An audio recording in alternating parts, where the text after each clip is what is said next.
Right now, statistically speaking, the odds are terrifying.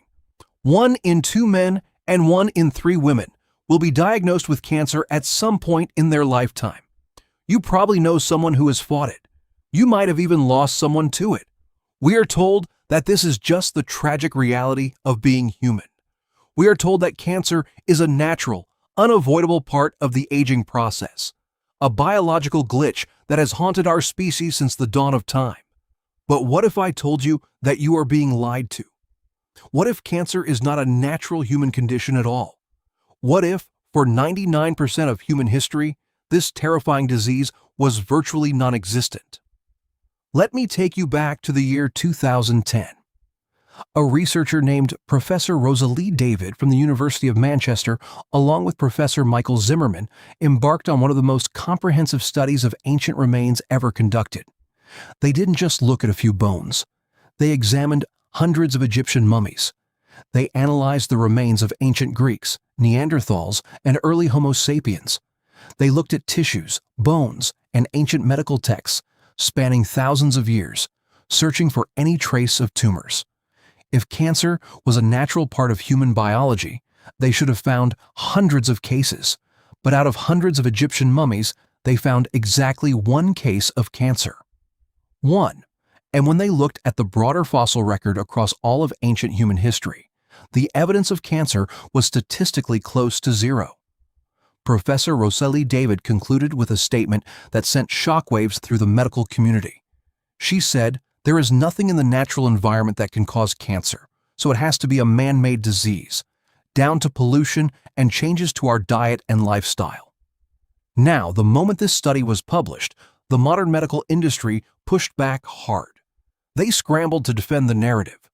They threw out 2 main arguments to explain why ancient humans didn't have cancer. And both of these arguments are deliberate illusions meant to keep you in the dark. The first argument is the life expectancy myth. They say, well, ancient people died in their 20s from tiger attacks or infections, so they didn't live long enough to develop cancer. This is a mathematical trick. It is a manipulation of averages. Yes, the average life expectancy was low because infant mortality was incredibly high. If one child dies at birth and another person lives to be 80, their average life expectancy is 40. But if an ancient human survived childhood, they regularly lived into their 60s, 70s, and even 80s. There were plenty of elderly people in ancient Egypt, Greece, and early hunter-gatherer tribes. They lived long enough to get age-related diseases like arthritis, but they still didn't get cancer. The second argument is the diagnostic myth. They claim that ancient people simply couldn't diagnose cancer or that tumors rot away over time, so we can't find them in skeletons.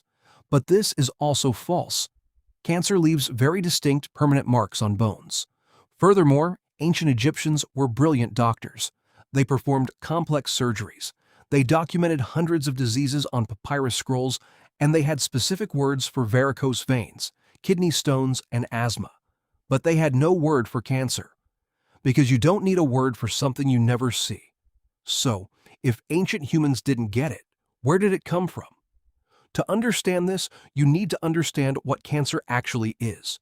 Your body is made of trillions of cells. Every day they divide, copy themselves, and die. It is a perfect, ancient biological machine. But sometimes, a cell's DNA gets damaged. It mutates. Usually, your immune system spots this mutated cell and destroys it immediately. But if your body is constantly bombarded by unnatural toxic stress, the immune system becomes overwhelmed. The mutated cell survives, refuses to die, and begins to multiply uncontrollably. That is cancer. For millions of years, the natural environment contained almost nothing that could cause this kind of massive genetic damage. The turning point was not evolution. The turning point was the Industrial Revolution. The very first time in history that cancer was linked to a specific profession was in 1775. A doctor named Percival Pott noticed that young boys who worked as chimney sweeps in London were developing a rare and aggressive cancer. Why? Because they were spending 14 hours a day covered in industrial coal soot. This was the first proof that cancer was not just bad luck. It was an environmental disease caused by human industry. As we built massive factories, poured chemicals into the rivers, and filled the air with smog, cancer rates began to slowly creep up. But it wasn't until the mid-20th century that the real explosion happened. This is when corporations realized that synthetic chemicals were incredibly cheap to make and incredibly profitable to sell. Today, you are living inside the largest, unregulated biological experiment in the history of the Earth. Since the 1950s, over 80,000 new synthetic chemicals have been introduced into the environment. And the terrifying part is that the vast majority of them have never been rigorously tested for long-term human safety. Let's look at your daily routine. You wake up and brush your teeth with tap water that contains microplastics.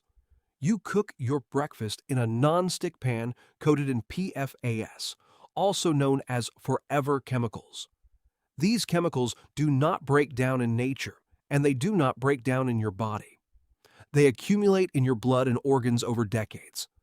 Scientists have recently found microplastics in human hearts, in human brains, and even in the placentas of unborn babies. You put on clothes made from synthetic polyester, dyed with heavy metals. You spray artificial chemical fragrances onto your skin. Then you eat. In our last video, we talked about how the food industry destroyed our teeth with sugar and soft processed garbage. But the damage goes much deeper than your mouth. Today, nearly 60% of the calories consumed by the average person come from ultra-processed foods. These are not foods, they are edible industrial products. They are packed with artificial preservatives, emulsifiers, synthetic food dyes, and flavor enhancers. They are sprayed with chemical pesticides like glyphosate, which has been at the center of massive lawsuits, linking it directly to cancer. When you ingest these chemicals day after day, year after year, your cells are placed under a state of chronic, relentless inflammation. Your ancient biological machine is being poisoned by modern corporate efficiency. Your DNA is sustaining microscopic damage every single day, and your immune system is too exhausted from fighting off processed food to hunt down the mutated cells. But here is the most sinister part of this entire system: the ultimate corporate trap. The companies that are responsible for poisoning our environment and our bodies are perfectly fine with the cancer epidemic, because treating sickness is one of the most profitable industries on the planet. The global oncology market, the industry of treating cancer, is worth over $200 billion a year.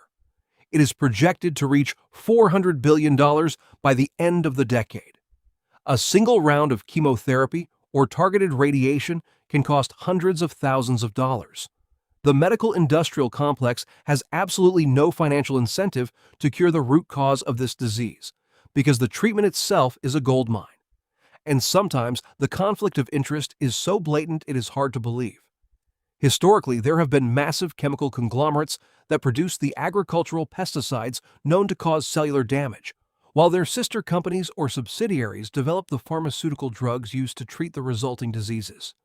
It is a perfectly closed economic loop. They profit from the poison, and then they profit from the cure.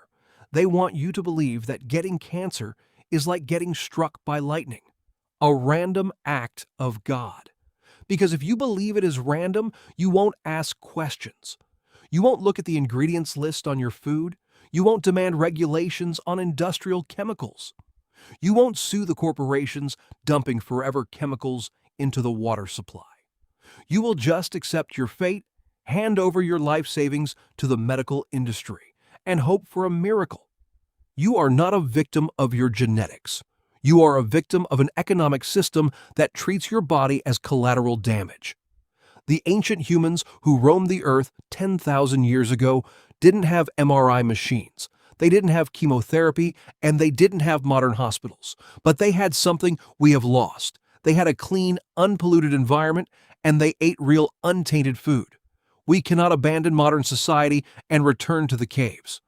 But we can wake up and realize that the matrix we live in is toxic by design. You have to become the gatekeeper of your own biology. Stop buying the ultra-processed garbage they sell in bright plastic wrappers. Filter your drinking water. Stop using harsh synthetic chemicals in your home. Switch to cast iron or stainless steel instead of toxic nonstick pans. Demand transparency from the corporations that produce the products you consume. Because cancer is not the terrifying, ancient monster hiding in the dark. It is a modern, manufactured consequence of corporate greed. Your body was built to survive. Don't let them convince you that sickness is your natural state.